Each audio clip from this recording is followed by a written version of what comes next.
This is the Amidon Planet Podcast, episode 51. I'm your host, Joel Amidon. Thank you for joining me on this never-ending quest to figure out how to teach better. Today on the podcast, we are continuing the third edition of the book club in a bonus series where I am sharing book club materials that were created during this past year through the Teaching Math Teaching Podcast No Guilt Book Club series, and then offering just a little content on some other topics that I've wanted to talk about, but not quite full episode worthy. For example, in the last episode of this series, I talked about the Apple Plus TV series Ted Lasso. You know, that's the Jason Sudeikis TV show where Ted Lasso is an American football coach that coaches football in England with a Premier League team. So we talk about that. We also talk about the Milwaukee Bucks NBA championship and what each of those things taught me about teaching better. Yeah, a little lighter. It's still summer in my book. So wanted to, again, the book club in a bonus series was kind of a little bit about taking a break. Not really a break because I guess I'm still putting out all these episodes, but being able to lean on the content from the book club series, but then because always wanting to share that stuff and wanting to share the accumulation of content that we've created around that stuff, but also around those books, but also, I want to talk about some fun stuff too. And Ted Lasso and the Milwaukee Bucks was kind of fun to talk about. But for this week, the featured book or book club is Reimagining the Mathematics Classroom, Creating and Sustaining Productive Learning Environments by Catherine Ye, Mark Ellis, and Carolee Kane Hurtado. This was a book club that in the Teaching Math Teaching podcast did in December, and kind of excited to talk about it. We'll talk more about it at the end of this episode, where I will share the materials assembled around the book, and you can use for your own book club, or your own reading of it, and rerun an episode of the Teaching Math Teaching Podcast, which is the culminating experience of the book club around this text. Again, all part of this book club and a bonus series. But as for the bonus, I wanted to talk about Thirst by Scott Harrison, who is the founder and CEO of Charity Water. So from the book's cover, this is a story of redemption, compassion, and a mission to bring clean water to the world. It's a book I think about often. I like thinking about marketing and branding and what stories we're telling. And when I think about like an exemplar of that, I think about Charity Water, but then I also think about the amazing story of Scott Harrison, where he came from, what he did. And this was a book that I learned about. Scott Harrison was on a bunch of podcasts at the time, talked about it, and I couldn't help but pick it up. And it's a great read, great story, but then I think there's some lessons contained within that I'd like to share. And again, part of this book club and a bonus, maybe not. In hindsight, I'm kind of thinking that maybe this was full episode worthy because we're going to get into a decent amount of stuff here. But for now, we'll just put it in part of the book club and the bonus, and maybe we'll talk about it again later. As for some other stuff that's going on around Amidon Planet, we are producing some other stuff. There's a couple episodes that are going to appear on this feed that are not really in the Amidon Planet like podcast like genre, but we're kind of helping some organizations put out some good work, all in the vein of teaching better. So it fits with what the mission is of Amidon Planet, which is to lead people to love others through teaching. And so the Launch Years, which is an initiative of the University of Texas at Austin, Charles A. Dana Center, is sponsoring a series of events, and a couple of them are podcast episodes that are going to appear in this feed, but then they're also going to be doing a series of webinars, all on the transition years. So the next episode of that you see in this podcast stream is going to be kind of a sub-series, which is called the Transition Years. So the Amidon Planet is going to present the Transition Years, which is a series of episodes that are seeking to provide some explanations and clarity and basically underline the importance of the transition years, which are the last 2 years of high school and the first 2 years of post-secondary, whatever that takes shape. If that's, at a higher ed institution, if that's at a junior college, if that's in a trade school, if that's in the military, whatever. So thinking about the transition years and how those years can really be held up in importance in thinking about students' relationships, specifically with mathematics. And we're going to start the first episode in that, the Transition Years sort of series, is going to be with Dr. John Staley. You might recognize that name. We talked about the power of organizations. John Staley was the president of NCSM, the National Council of Supervisors of Mathematics. We're going to talk with him in the first episode, which is going to launch, I think, around the end of August. And then the next episode is going to be in November, which is going to be at the end of all the experiences that we'll talk about within the first episode of the transition years. But anyway, it's kind of fun. So we're kind of doing something a little bit different. It's kind of a sub-series within the Amidon Planet feed, and then we're going to try to see if maybe some other math ed interested podcasts might want to pick that up as well. So if you're wondering what's going on, that's what's going on. So you'll see a little bit different like branding, and maybe you won't hear the same music in front, but we're just trying to, again, lead people to love others through teaching. And I think John is leading this initiative through the Dana Center, and I'm excited to be a part of that and help them get that message out about the importance of those years. And because I have a son in those years, and so I'm already seeing it. So how do you best set him up for success in his relationship with that mathematics as he's going to make this transition out of high school into wherever he's going to go next? So anyway, that's on the docket. Now let's talk about thirst. So actually, whoa, before we talk about thirst, we got to make the disclaimer. This is going to be an awesome book. You're going to want this book. Okay. And there's no way, again, in this book club and a bonus series where I'm kind of abbreviating my talks about the bonus stuff, which this is what I'm using thirst for. You're not going to get the value of this book. I'm barely going to touch on the content in this book. So if you like what you hear, I would highly, highly encourage you to go pick it up. And you know what? Head to that local bookstore. Support those local bookstores and give them a little bit of business and go pick up a book. You know, maybe your summer has ended, but maybe your summer is about to end. This might be a great way to end your summer with a nice read about Scott Harrison, his amazing life, and the kind of the birth and life of Charity Water, which, if you're not familiar with, is all about bringing water, clean water to the world. And simple as that. So links to purchase the book can be found at amidonplanet.com/episode 51. Gosh, 51. We're on that backside. Slide into 100. Here we go. Or seek it out wherever you buy high-quality books. Again, I like going to Square Books here in Oxford, Mississippi, but maybe you've got a favorite independent bookstore somewhere, those local bookstores. Go ahead and give them some support. And again, also, think about an amazing thing about a book, $20, and you get the story of someone's life. That's kind of an amazing bargain. So, all right, so now let's talk about thirst. So thirst is pretty amazing because, again, Scott Harrison's life, if you've heard him on podcasts and everything, you've heard like he had a kind of a tumultuous life, even back from when he was a kid, and his mom had some medical affliction that made her like have to be isolated from almost the world, and thinking about what he and his family had to do in order to help make it so she wouldn't have, major complications from this medical affliction. And again, I'll let you read it in the book. But from there and his experience through life and his faith journey and everything, like he went through some ups and downs. It's almost kind of reminded me of like a behind the music sort of thing where, the band goes up, the band goes down sort of thing. But the amazing part is at the end of all of those ups and downs emerges Charity Water. Which, what I love about Charity Water, and some of the things that I learned about Charity Water, and that's what we're going to get into here in this discussion, is one, the simplicity of the mission is that even I, who haven't read this book in a while, still can tell you what Charity Water's mission is to make sure that clean water is available to everyone in the world. That's their mission.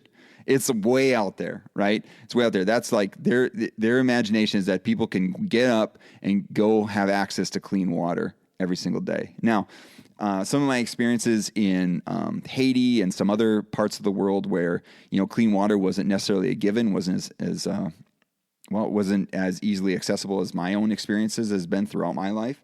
And you see like what that could mean to a community. What can that mean to families, what that can mean to actually women a lot of times who are in charge in some of these communities of getting water, where their whole day could just be about fetching water.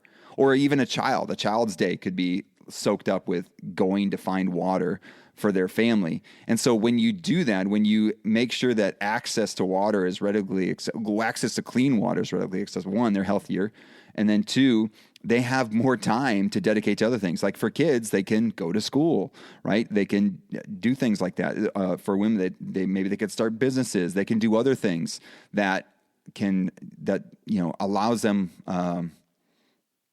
more access to the society that they're a part of, right? And so you see that influence within some of the communities that I have witnessed in some of my travels through the 410 Bridge, and we've talked about that in previous episodes. But you also see that same story happening within Cherry Water. So that's an important mission, and so like basically that was what got Scott Harrison inspired, after, again, his ups and downs, which again are documented well within the book.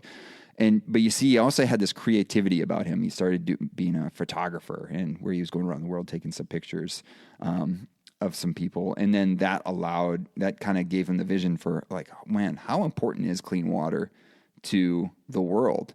And so one thing I learned from this book and learned about Teach Better is like the simplicity of the mission. So again, he wants to help bring clean and safe water to every person on the planet. That's the simplicity of the mission.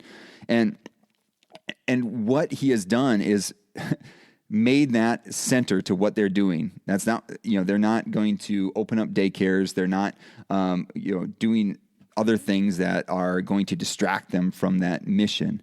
Is like, this is what we do, and this is why we're going to do it. So, over and over again, I'll say about the podcast is that we're trying to, and overall Amidon Planet, the influence of Amidon Planet is we are going to lead people to love others through teaching. And if things fall in line with that, I'm all for it. But if things are like, not in line with that, then, then that makes it easy to say no to, right? Now, some of you might say, hey, Joel, didn't you just do an episode 2 episodes ago about Ted Lasso and the NBA championship? Yeah, sometimes it's a stretch. Yeah. But I mean, and maybe that's why I need to keep going back to this book about thirst, where he was not distracted. Scott Harrison is like, this is what we're about. We are about providing clean water. We're about drilling wells, clean water. So things that contribute to that mission, we are all about. So, and then also paying attention to branding. And this is something that I think we could be doing a better job as educators, is thinking about, well, what messages do we send? Because every time we are in front of a classroom, every time we are every time we have any sort of interaction with the outside world, we are representing not only ourselves, but our profession and our schools, all that. And so when we're trying to do that, when we're trying to represent this profession, and you think about like when I hear like another teacher might say something like, wow, I'm not really a math person. And like, I don't know, would that teacher like hearing me saying like, you know what, I'm not really a reader, like in front of students? And like, so like thinking about like the importance of branding and the importance of saying like, or even to say like, I don't really like learning about that stuff. Like, oh my gosh, like one, is that really true? Like you don't like learning about stuff? But then two, like, why would we ever want to say that in front of a child who's looking at someone who is like an instructional leader, someone who's like leading their education, like hearing those sorts of messages? And so I think it's important, like whatever we say, like we have like a unifying thing about how do we represent ourselves? And so like, for example, Charity Water is like, they're really simplistic on their mission is about clean water, to everyone having access to clean water. And so, and then again, that helps them make decisions. Similar also to something we do in our program here, we talk about philosophy statements, or in other, like the Ed Leadership program, they talk about professional vision. But those sorts of things, like what is your mantra? What is the thing that guides you in your decision making, so that when something happens in your classroom, whatever, or something happens within your teaching, something happens, and even like we have kind of a mantra for our own family too, where if it falls in line with that, then we know how to make decisions. If it falls out of line with that, well, then we know that it's not that important. So, for example, if I'm talking about one of my early like mantras, philosophy statements was, I wanted success for my students in mathematics and in life. That was my one of my very first few ones. And so you thinking about it, like if a student was not able to get their assignments done, right? First of all, I had to take myself out of it. This is not an offense to me. right? They're trying not to say like, you know what I want to do? I want to get under Mr. Amidon's skin, and I'm not going to do my assignments. Like, that was my initial like, oh, they're trying to tick me off. Like, no, they're not. They just didn't do their assignment. It wasn't thinking like, I'm going to get back at him. Like, they're not trying to get me. And so then, okay, so what could get in the way of a student trying to get their assignment done? And then thinking about, well, I want them to be successful in math and in life. So this is a problem. We do problems all the time in mathematics. And one of the things we want them to do in mathematics is make sense of problems and persevere in solving them. So, okay, so this is a problem. Okay, so what is the problem? We have the outcome is not being met of completing the assignments. All right, so what is getting in the way of the assignment? So now you think about all the things that could get in the way. You don't know what to do, or you don't know what the assignment is, right? You don't have the materials to complete the assignment. You don't have space to do the assignment. You don't have the time to complete. I mean, like, there's so many things. You can make a long, long list, and this is something I would have my students do at the beginning of the year. Like, what could get in the way of you what do you need to have in order to complete an assignment? And so you're thinking about that. Okay, so what is it that getting in the way? And so maybe it's like, I don't actually know what it is. All right, so now we need to work on writing down what the assignment is, because then once we have that, we're good to go. Or I don't have the time. Like, oh my goodness, I don't have the time. So now it's not, I'm going to do it later. When are you actually going to do it? Name the time. All right, in study hall, rather than spending the first 20 minutes talking with my friends, I'm going to do my assignment first, and whatever time I have at the end, then I'm going to talk with my friend. All right, good. Or I don't have the resources necessary when I get stuck to help me get through. All right, so maybe is there a friend in the class that you could call or text and say, hey, how are you figuring out this problem? Or maybe there's a time you could do it when I'm available during, like I have a prep period, so you can come and talk to me, or the resource period, or whatever. So again, all of those things are trying to help them be successful in math and in life. And so using that philosophy statement to guide decision-making, to say like, you know what, this is not about just marking them off and punishing them because they're trying to get me back. No, let's help them make sense of this problem and persevere, help them be successful in math and in life. So going back to the mission over and over again. So I think that's something from this book. They go back to the mission. Like, we're trying to bring clean water to the world. How do we do that? How do we do that better? How do we do that in ways that's sustainable, so that we're using local people for these things, and not, talking about a book earlier in the podcast, helping when helping hurts. If it's something that's not even asked for by a community, if the community is not in charge of it, then it's not going to be valued by the community. So, making sure we're involving community partners, they do that, and they talk about that in the book as well. So simplicity of the mission is good, and using that mission to guide decisions. Another thing is transparency, and they are painfully transparent with Charity Water. So Charity Water, they say every single dollar goes to drilling a well. And not only that, they created it so that you could go and find out where your dollar actually goes and which well so you can go and visit that well if you wanted to. Kind of amazing. All right. So every dollar goes there. So what that meant was, and this is where the painful parts it comes from, is that they actually needed to make two organizations, one to do the water stuff, but then the other one to actually run the organization, because they said every dollar that you give will go there. So now they had to raise money to run the actual organization. And so so having the transparency, I think, helped them raise the money, but then it also helped them raise money to actually go towards the wells, because people would be like, hey, the dollar I gave went to this well, and I can actually point to it, and that's pretty cool. But on the other side, having that transparency on the charity side led to people wanting to give to the other side, and I think they call it the Spring, which is their organization, which allows people to contribute to the actual organization running. So that has allowed people to, contribute in other ways. And this was, let's talk first about transparency. I think transparency is helpful. Again, for them, transparency was helpful in their well drilling, because then that allowed them to raise the money for the organization, because people are like, this organization is doing really well, but they're not putting any money towards themselves, their salaries, their infrastructure, and I'm willing to give to that because I see the awesomeness that they're doing on the other side. So transparency was very helpful.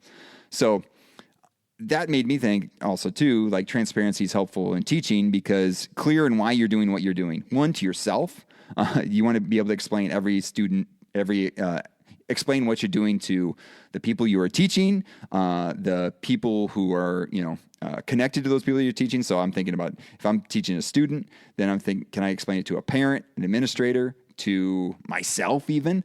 So having that transparency is helpful around the board. So it's like, I'm not hiding anything. I'm not waving my hands like, that's a B. And it's like, well, what made it a B? Like, can I explain to a parent why this is a B? Can I explain to my administrator why this is a B? And actually, I mean, going back, I have an example from my own teaching experience where I was, I think I was a first or second year teacher, and it was after the summer, and someone, a student and parents, were upset about a grade that they had received. They didn't understand why they got what they got. And I, was kind of upset, like, oh my, and the administrator actually then ended up changing the grade.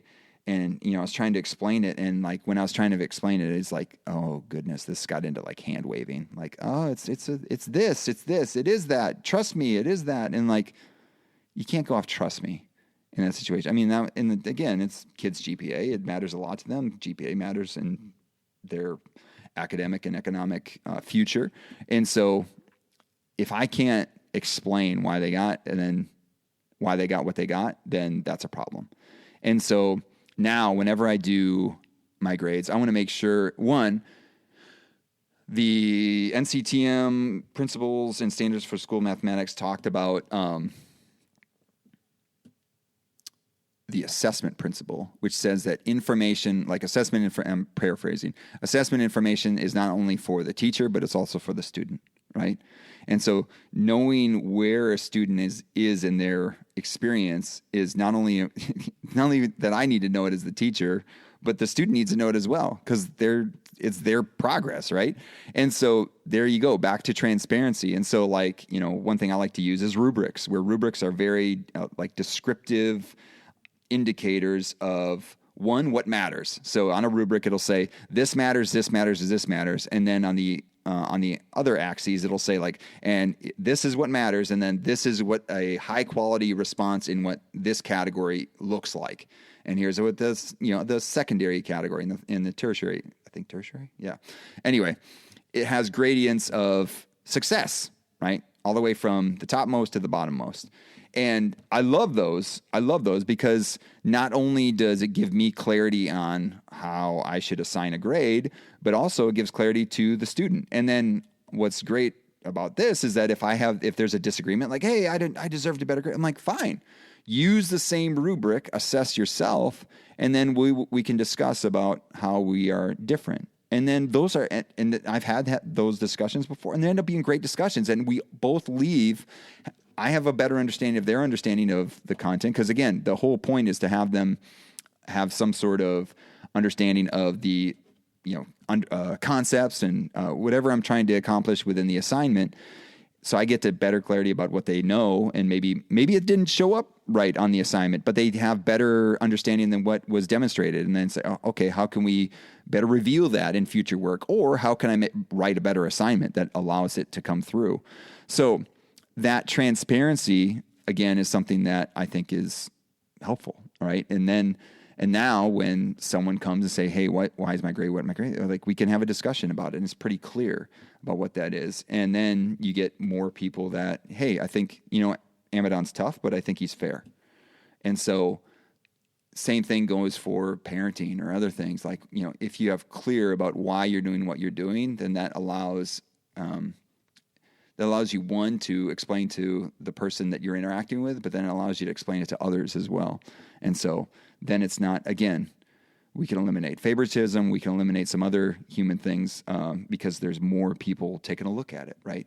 So I like that. I like that transparency. That's a great lesson from Thirst. One other lesson from Thirst I wanted to bring up is the creativity and problem solving, which we kind of talked about problem solving a little bit, but they, again, with the way that they were transparent in their fundraising, where every dollar for drilling wells and creating access to water for some of these communities that they're a part of, every dollar goes there. So that made it so they had to have two organizations. So they already created a problem for themselves, but they had lots of creativity in raising money, which was kind of cool. So they would have some galas and things like that. And then one time they had a live well drilling. And so they said, we're ready to drill a well. We just need to fund it. And so if you want this, if we can get to this amount of money, we can drill this well and we can watch it live happening. And I thought that was pretty cool. Like to actually see like this dollar is going to drill that well and that is where it is going. That's pretty cool. But then also they got creative in like how people could help them, right? They came up with other ways. It wasn't just, hey, just write us a check, but like, oh, you've got airline miles. We could use those. You have some office space available. We could use that. Oh, you are a tech. You're brilliant at tech, and you could offer us a way to do some unique ways of giving. Like, I'm pretty sure, if I remember correctly, I couldn't quite find this in the book, but pretty sure like they started the whole birthday thing, like giving your birthday to charity water. And so, or if not, they're a big someone who started proliferating that activity early on. But anyway, like you could give your birthday. And so they created the mechanism behind that to, collect the money through credit cards and stuff like that. So that takes some technology and, they could outsource to that. But I think they developed their own in order to do that as well. So, and there were tech people that said, hey, we'll give money, but we'll also give you some expertise so we can advance your infrastructure and your technological infrastructure underneath. Because there was a lot of technology, because especially with the dollar tracing to where the wells are that people funded, and then all the giving of birthdays, and people wanted to give one time, people want to give monthly,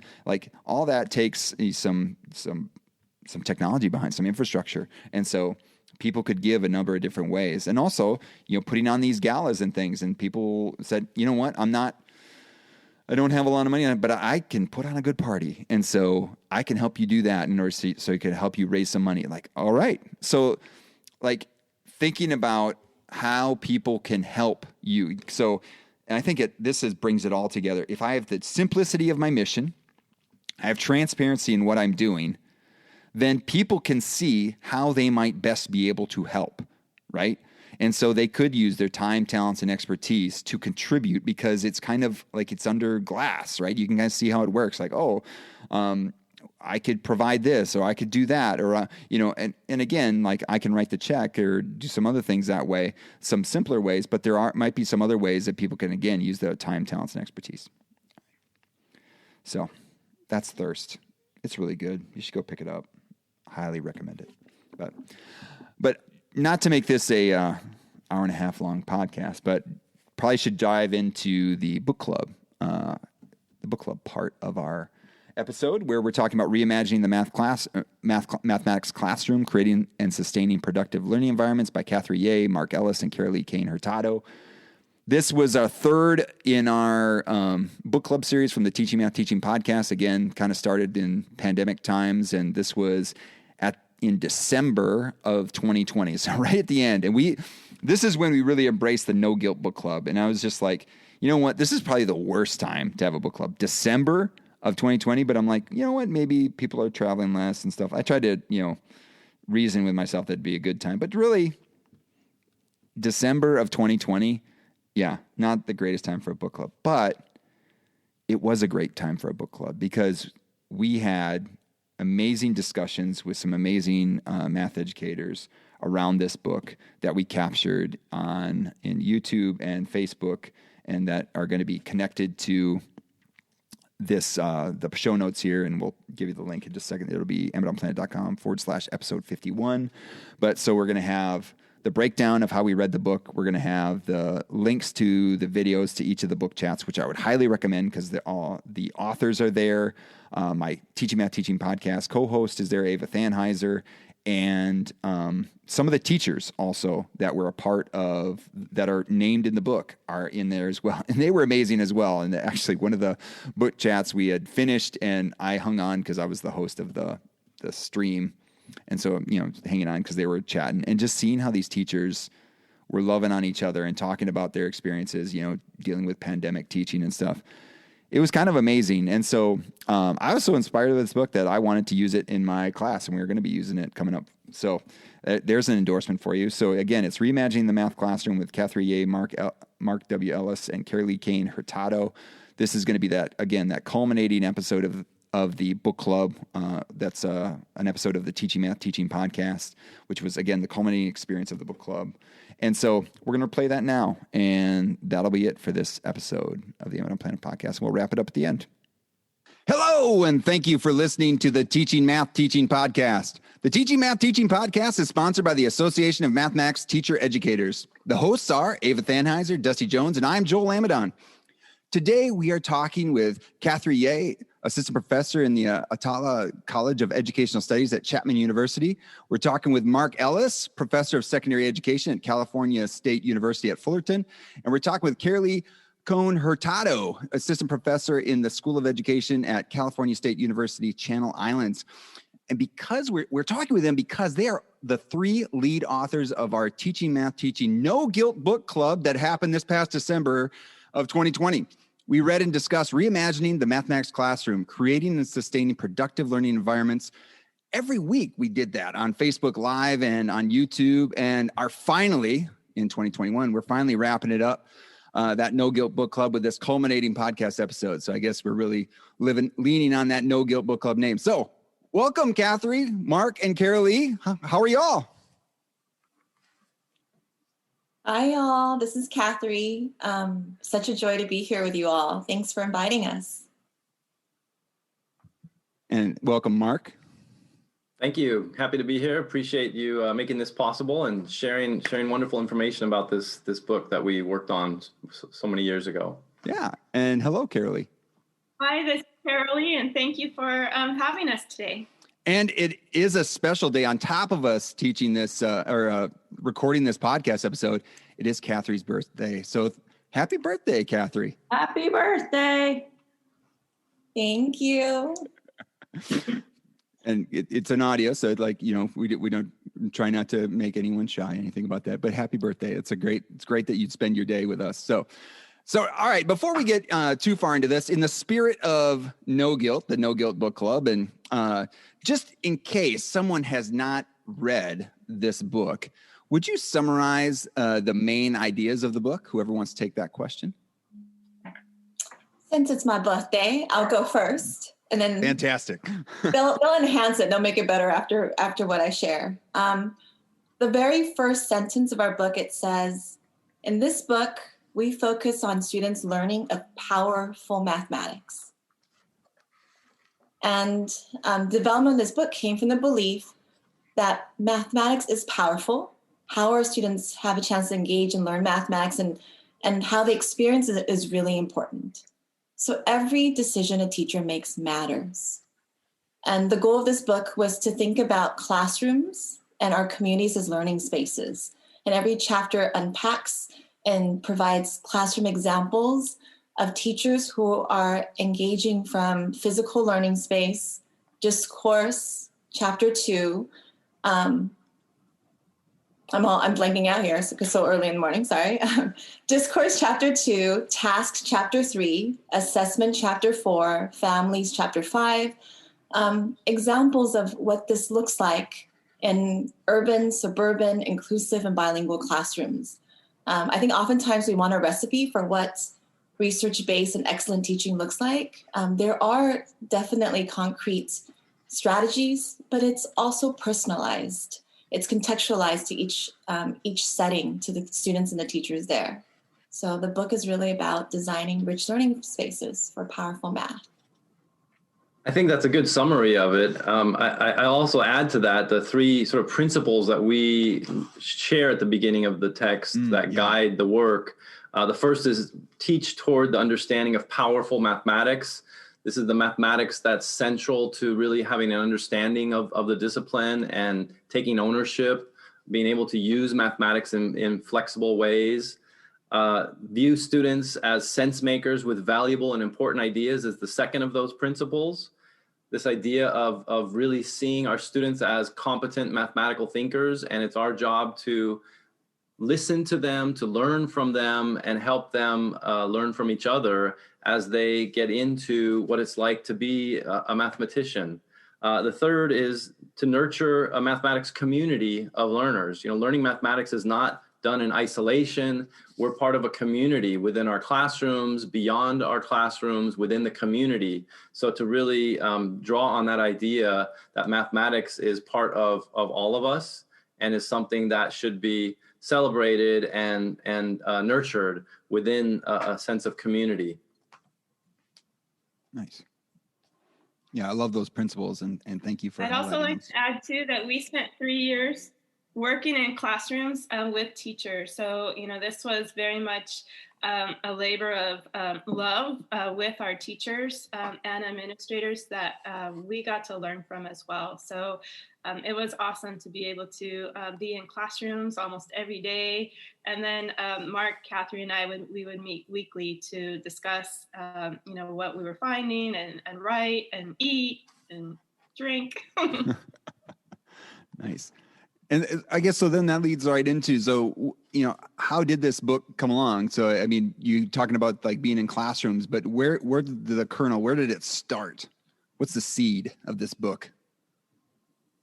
So we were approached by NCTM. I was approached by NCTM with interest if I was interested to write this book. And my first thought is, who can I write with that are better writers than me and know more than me and are deeply connected to communities? And Carolee and Mark came to my mind right away. Carolee and Mark, their research and their just who they are, they're in classrooms all the time, working with teachers and learning from teachers. And I just felt that was so important. And then we started reaching out to the teachers we knew, to the districts that we're a part of, looking at teachers that's been identified as being exemplar and being also very intentional of really thinking about diversifying the classrooms that we're a part of. There is a need for us, as we're reimagining the math classroom, part of that work is reimagining who's centered in the stories that's being told. Who are the students that are captured in the stories that are highlighting their mathematical brilliance? How about the teachers themselves? So there was a lot of intention in ensuring that.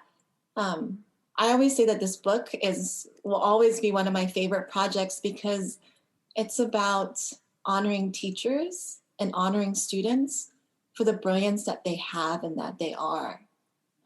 So that's a little bit of the origin story there. And if I could add to that, NCTM was, the publications committee at the time really wanted a book written that would take the professional standards for teaching mathematics, which were published in 1991, and revisit those and update that and work that into a 21st century book that was filled with examples from current classrooms that connected, this document that was visionary, back in the early 1990s. If you go look at it, the standards in that document: worthwhile mathematical tasks, the teacher and the student's role in discourse, learning environment. This was something that the organization had set in place so long ago. And so they wanted that to sort of grow into the 21st century in a very rich way. And I think was very smart in asking Catherine to lead that project. And I appreciate that I was invited to take the journey with her and Carolee as well, who, from both of them, I've learned so much. And as Carolee shared, we learned so much from the teachers who allowed us into their classrooms to observe and to learn with them and their students.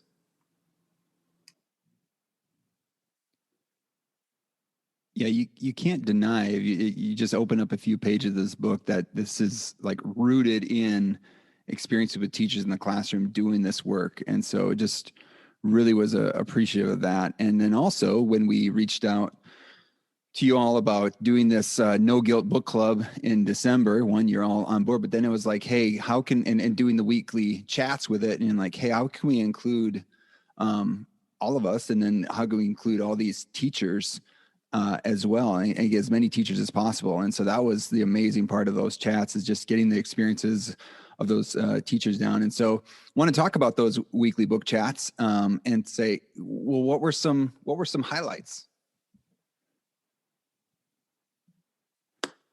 I was pausing. I didn't want to always go first. I feel like it's harder to go second and third. Okay, thanks. I will then. My highlight was having the teachers come on. It's, I feel that in our community, we need to highlight teacher expertise more. It was so joyful to have them be a part and share out their knowledge and to share out their experiences with the book, but also just their rich teaching knowledge, the challenges that they face right now, teaching during the pandemic, and just honoring their voice, honoring their expertise. Many of them have talked to me since and talked about how extremely special this is. So thank you for that.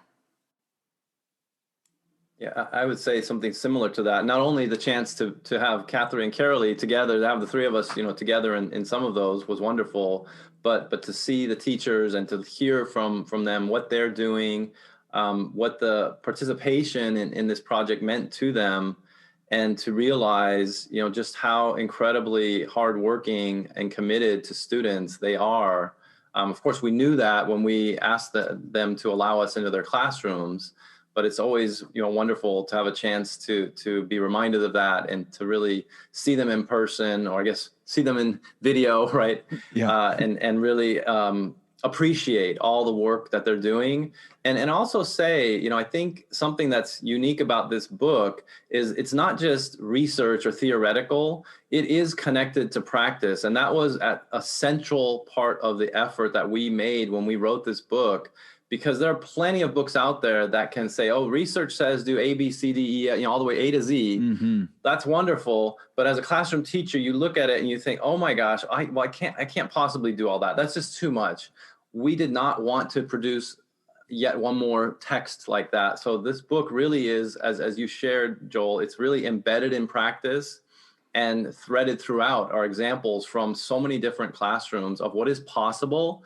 And I appreciate that Catherine pointed out in the beginning, it's not that it's prescriptive, everyone follows a formula to teach in this way. No, it's a set of principles that become enacted in a variety of ways because the context in which each of you teach is different. Who are your students? Who are the communities you serve? Those factors have to be brought into thinking about how to most productively create that learning environment that really sustains your students and builds on their identities and helps them connect with mathematics in rich, powerful ways. Well, that and just to jump on that, just because it's really connected to what you're sharing, Mark, is just when I was on one of the book chats, there was, I think 2 or 3 other teachers, and everyone in the current circumstances was wildly different, whether it was a hybrid situation or all online or trying to deal with face-to-face, and like still like thinking about how are they enacting these principles and putting them into play, not and figuring it out and trying to figure it out and like bouncing things off of each other. And then even when the book chat was over, it was like they're still talking and figuring things out and how they're working with each other. And then also just having joy being around each other in the virtual room. And it was just great to see like all these different situations, but still trying to this common thread of trying to teach powerful mathematics, about caring about the assets that kids are bringing to the classroom and how do we put them into play within their teaching. It was just, I don't know, that was just a pleasure to see. And just building off of what you said, Mark. So I just wanted to jump in there. Other highlights. I also agree with Catherine and Mark that the highlight for me was being able to listen from the teachers themselves. And on the back end of that, it was very nice to hear from teachers that we've worked with in the past, as well as my teacher candidates who were able to, listen into the podcast and hear from teachers who are teaching during the pandemic that here are some things that are possible. I think that it was really inspirational for some of our teachers to be able to hear that, especially when people are feeling isolated right now. I think that's a great point, Carolee, and I'm glad to hear that that's one way that this book and these ideas can be used, even through these book chats. I'm wondering if you could tell us a little bit more about some other ways that this book could be used in the process of teaching math teachers. Catherine, I know you don't like to go first, but you're the one who really likes to use this in math methods. So do you want to start? Sure. So I come from the world of teacher noticing, that what we look for, we find.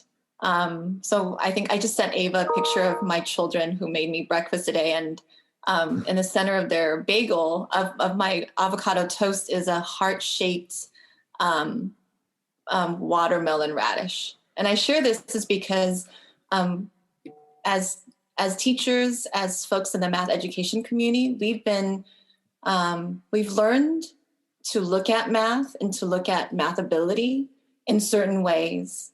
And the book was written in ways that can allow us to notice how each chapter at the end comes with a list of things to help us engage in investigation together with others. So the book was written in a way where there's a stop and reflect to help us help each other, learning from the amazing teachers we were with and from the research that exists. How can we look into our classrooms and really identify the brilliance of our children? And to honor children's brilliance, there's a lot we need to do. Even with chapter 1, with physical environment, where we situate, how the room is set up, what's on your wall, how accessible are the mathematical tools? Do students have agency to be able to easily go up and grab it so that it's honoring who they are, and math is relational? All those things come together to help the reader start to notice how they can start making small but powerful tweaks to make powerful mathematics available for all, and to honor the powerful mathematics that's already available for children and to children. They already have it innately, and within communities as well. So the chapters were broken apart so that working with teachers of mathematics or mathematics teachers, we can unpack these elements of a classroom together into smaller parts and see how it also comes together as a broader piece, right? Zooming in and zooming out.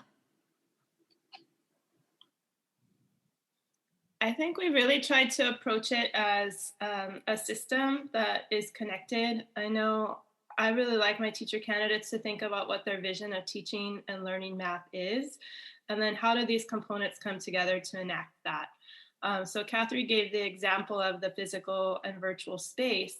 Well, when you go into a classroom, you can see the kind of learning environments that are the learning opportunities that are available for students. So how are we creating that space to enact the ways that we want students to engage? For instance, what are the tasks that come into play? How are we going to have students collaborate around that? All of these pieces come together, even though we wrote them chapter by chapter. I hope that teachers and teacher candidates are able to see that it is an interconnected system that helps us to see the bigger picture of the ecology of the classroom.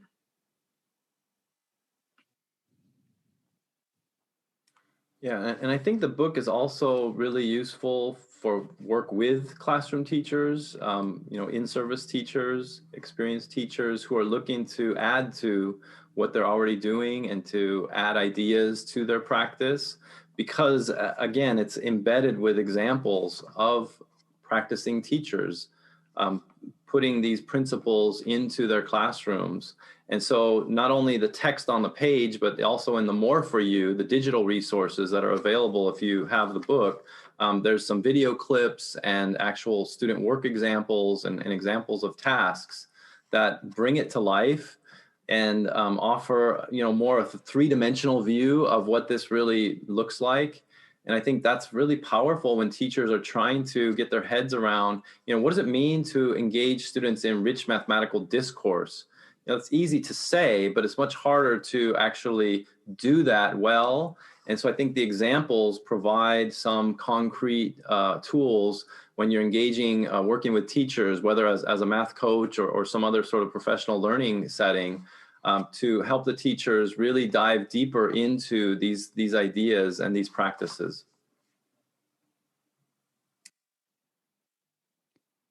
Yeah, Mark, thank you for mentioning the electronic research. I mean, that was one thing I just kept noticing. One, I kept thinking of this book as like orange juice concentrate. It's already like a small book and like it's only 130 some pages, but it's so packed full of good stuff. But then on top of it, all those electronic resources that you can jump into too, like you said, to make it more three-dimensional. Like I can just see that it's being used as a way for, teachers or pre-service teachers who maybe not have been exposed to some of these ways of teaching mathematics. Maybe they had a very, kind of sit and get sort of approach to their own math education. And so being able to have those pictures and videos and availability of that sort of, to make sense of what they're reading is really valuable. So thank you all for including that. What about, so in using the book, so any tips for work, what would advice, you see somebody that's got the book and they're like, hey, they're going to start reading it. What do you say? Like, hey, just be sure to do this, or be sure to pay attention to this. Any tips for working with teachers using the book? So when I'm in my teaching, those who know me know that I love Post-its. Like I love Post-its and whenever I'm teaching what I'm teaching with others, we would look at parts of the book because there's just, teaching is a learning profession. Mm-hmm. There's always something we can do better because the context we're in is always different. So what I would do and the teachers I'm with would do is we would look at, the book is all about self-reflection. It has guiding prompts, vignettes along the way for us to reflect upon and to connect to our own practice. So when we notice something, it might be, for example, in chapter 2, it talks about asking purposeful questions and it gives us examples. So a teacher may look at a video of their own teaching, or maybe just go through the list of purposeful questions and notice what many of our teachers often do, that some of the things we may be really good at asking students to probe their student answers, asking the why and the how, but maybe I need to extend to support students to make connections, that I want to ask more questions that would have them connect their learning to someone else's, connect what they're doing, make a graph or a picture or a model of their solution strategy. So then we would put on a Post-it and we would leave it on. Right now we're on Zoom. We're Zooming and teaching. It's virtual, so I might be sticking it on the side of my laptop to help me remember just 1 or 2, and always no more than 3 for me. What are 3 things I want to try today? 3 little small, but I know powerful moves that can broaden participation and broaden how my students feel and experience and honor their competence beyond speed and accuracy. So Post-its for me, I love. Nice. I'd like to add what Catherine said is, she said, what are 2 or 3 things that I can try? I would encourage teachers to think about trying those things a few times. Sometimes the first time we try something, it's like that pancake that doesn't work out so well, that first one, but then, the next couple pancakes turn out perfect. So being able to be patient with ourselves as we try something new and listen to the students, and then keep building from there. I think it's important to not read this in isolation, right? To invite others into your reading, whether it's a colleague, who's teaching at your school site, or someone you've met through, Twitter or some other social network. Or even, a parent of one of your students who's really curious about the teaching of mathematics, to invite others into this experience so that there's some way to trade ideas back and forth as you're processing this, but also so there's some accountability in a social sense, right? There's someone checking in on you. Oh, did you try that? How did that go? Because, our lives are so busy. We have so many different responsibilities in addition to obviously being educators. So it helps to have someone checking in. I will say this book would not have been written had we not, the 3 of us, checked in with each other in friendly ways, but, to keep things moving. Oh, hey, how's it going? By the way, how's that chapter coming along, Mark? oh yeah, I'm on it. I'm on it.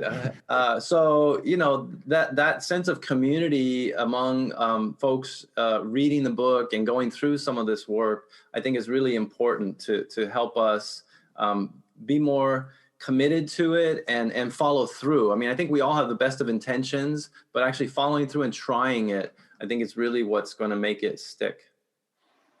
Well, yeah, even to combine those is, like Kathy says, I'm going to try 3 things, and just to share, hey, to your, teaching partner or to your, math coach or whatever, and say, hey, I'm going to try these 3 things this week. Check in with me next week. And just having that community, being that sort of accountability person, not for like, in a mean way, but just knowing that, hey, someone might ask me about this and I want to actually try it. And if it doesn't go as well as I think, okay, let's give ourselves a little grace, but then maybe you have somebody to talk to about it to improve it for next time. And having that sort of setup is pretty powerful.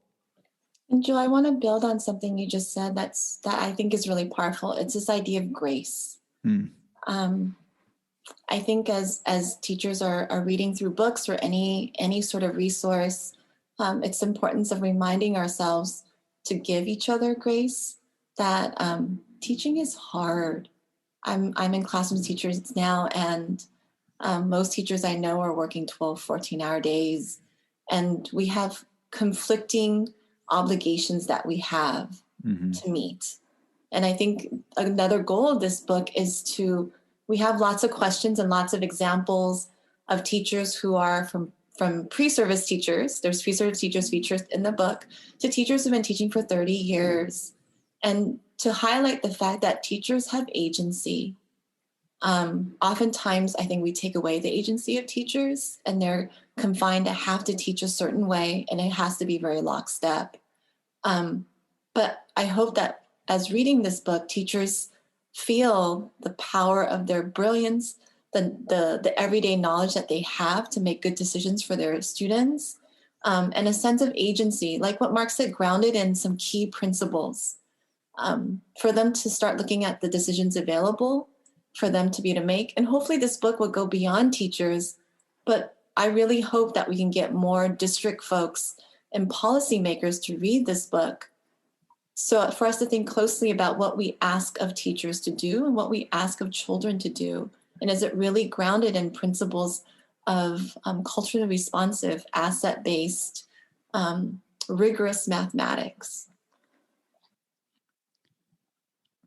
So I'm going to call her out. I know Ava might have, and I know you didn't get a chance to share a highlight earlier. So maybe you have a highlight from the book chats, Ava, that you didn't get a chance to share, because I'm curious what you had to say about that. But also I know you might have a question too. So I'll put Ava on the spot just for a second.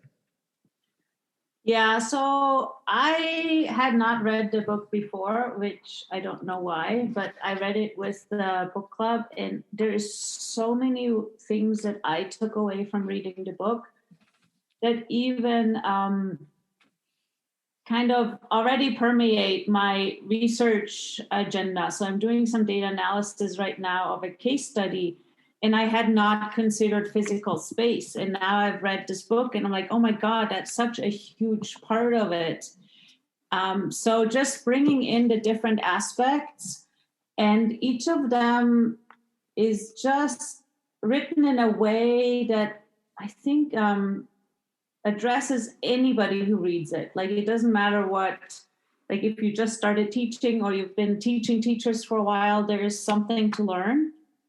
And, if I want to like highlight what I learned, we're going to be here for 5 more hours. So we're not going to do that, but it is an amazing book. And so I just wanted to thank you guys to read it with us, or allow us to ask you questions while we were reading it. And yeah, when's the next book coming out? I think I can share. I would love a Reimagining the Math Classroom too. And that's something I've been thinking about for quite a while. And I know I've spoken to Mark and Carolee a little bit about it. So right now there's nothing under contract. We do have Ava that's also part of this project. We're working on a K through 8th on mathematics lessons for social justice. And we are looking for teachers who are interested in trying out and piloting these lessons. So if you know of if you are interested, those of you listening, we would love for you to pilot these pre-K through 8th grade lessons and give us feedback and contribute to the book, because teachers are, context matters and your expertise matters. So I know that book is something that I'm working on with Ava and others as well. Nice.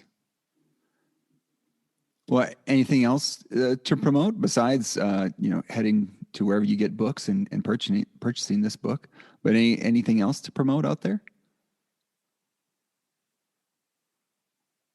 I think I'll just mention, if Catherine won't, the Catalyzing Change books from NCTM are an incredible resource that are meant not just for educators, but administrators and other interested folks involved with education about what needs to be challenged in terms of structures and systems of mathematics education that have for so long marginalized far too many students and dehumanized their experiences of learning mathematics. And I know Catherine was one of the writers of the elementary volume in that series of Catalyzing Change. So that's something I would recommend everyone, every school, every district have a copy and have book studies around that, and start thinking about how those the information in those books can inform the decisions that I think all districts are making now, examining how do we shift our practices to be more equitable, to be less racist, right? To be more inclusive. And so I think it's a great resource in terms of mathematics education. And also mention, for those that haven't seen, there's a website, equitableMath.org, and they published a digital resource called A Pathway to Equitable Math Instruction. Although the content is geared at grades 6 through 8, but I think the ideas cut across grade levels.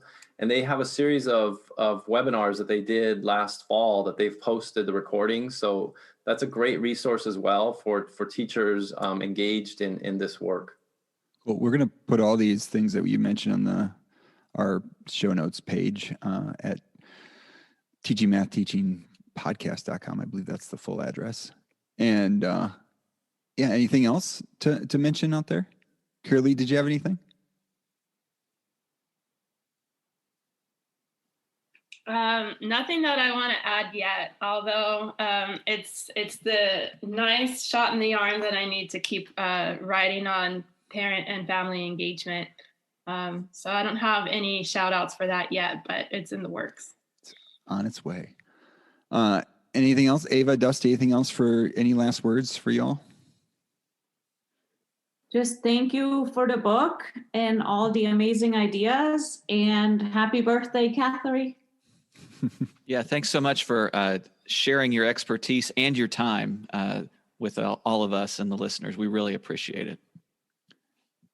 Yeah, I'm sitting here and listening to, again, all this brilliance that's happening, and I know how much I enjoyed the book, and just thinking when, Ava, Dusty, and I got together to, put this thing together, we were thinking about what would, newer folks to the area of teaching math teachers want to know. And I'm thinking like, hey, we're exposing them in this, through this book club to a great resource. And then we're also exposing folks that might be like, how do I interact with schools and with teachers? And the way that your relationships with teachers and how you honor them and, highlight, exposing the brilliance of teachers. And then as they're exposing the brilliance of students and like all that's there, I mean, there's so much good here. And I'm excited to share. So just thank you for this great work. Thank you for all that you've been doing. And thank you for sharing your time with us on the podcast. So can I just say, when you all selected today to have the recording, I quickly said yes, because I cannot, it's early in the morning for us here in California. Yeah. Woke up, right? Rolled over, and I cannot think of a better way to celebrate today. Because thank you, Joel, Ava, and Dusty. Thank you so much for, I'm still so deeply humbled by the invitation. it is, Carolee and Mark are in my eyes considered, I consider them family. And the teachers that opened up their classrooms to us, we're all still very, very close to. So thank you for showing that within the work of changing, the work of catalyzing change or creating movements.